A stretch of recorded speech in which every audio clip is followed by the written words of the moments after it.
होना ही होता है। तो भारत की ज्ञान परंपरा कहती है। मैं यश साहू, कन्हैयालाल जी का बड़ा बेटा।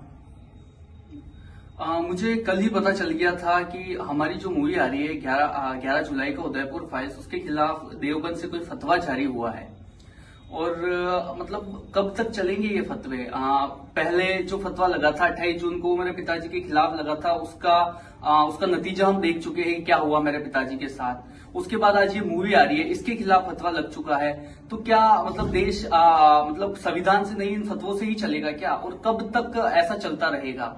तो कहीं ना कहीं ये फतवे जो है वो देश के संविधान के खिलाफ ही है। और मैं चाहूंगा कि देश के जो प्रधानमंत्री है वो इन फतवों के खिलाफ एक संज्ञान ले, और ये जो फतवे जारी करने वाले लोग हैं इनके खिलाफ रिपोर्ट लिखाई जाए, और इनके सबके खिलाफ एक कड़ा डिसीजन होना चाहिए कि देश फतवों से नहीं संविधान से चलेगा। और आज हम पटना आए हुए हैं धीरेन्द्र शास्त्री जी के कार्यक्रम में। तो मैं ये जानना चाहूंगा कि जिस तरीके से इन आतंकवादियों के साथ इनके मौलाना वगैरह सब कुछ खड़े हो जाते हैं, इनका सपोर्ट करते हैं, कहीं ना कहीं कमलेश तिवारी के केस में भी देवबंद वाले ही इनके वकील है। तो जो देश के जो संत लोग हैं, क्या ये हमारा साथ देंगे और क्या उदयपुर फाइल्स का सपोर्ट करेंगे?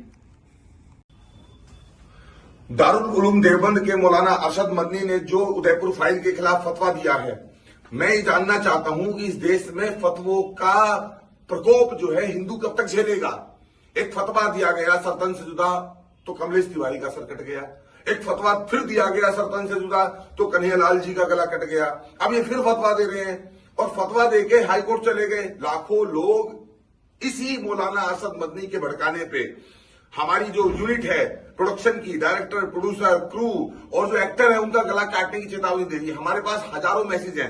हमने देश के गृह मंत्री अमित शाह और पूरे प्रकरण से हमने गृह मंत्रालय के जो सचिव है उनको अवगत कराया है, चिट्ठी लिख के दी है कि इन लोगों के खिलाफ कार्रवाई करें। 2 लोग उदयपुर में जो भड़काऊ नारे लगा रहे थे उदयपुर फाइल के खिलाफ, उनको राजस्थान सरकार की राजस्थान पुलिस ने गिरफ्तार किया है।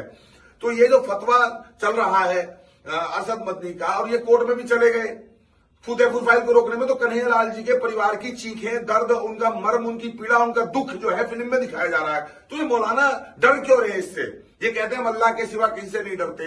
तो क्या अल्लाह ने ये कहा है इनको, या इनके जो धर्मगुरु हैं उन्होंने इनको ये सिखाया है कि आप सच से भागो, आप जो है जो सच दिखाया जा रहा है उससे दूर हो जाओ, उसको छुपाने की कोशिश करो, दबाने की कोशिश करो।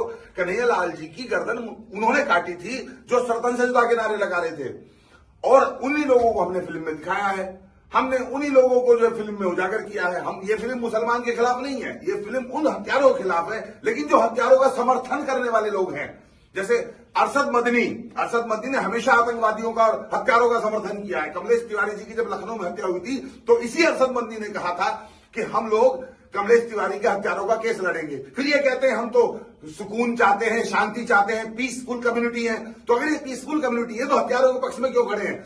जानी फायरफोक्स अमित जानी तो विक्टिम के साथ खड़ा है, कन्हैयालाल जी का दर्द दिखा रहा है, लेकिन ये कन्हैयालाल जी के हत्यारों की असलियत सामने ना जाए। और जो आतंकवाद की जड़ें हैं, कहां से फतवा जारी होता है मौत का, कहां से निकलते हैं आतंकवादी सरतन से काटने के लिए चाकू छुरा लेके।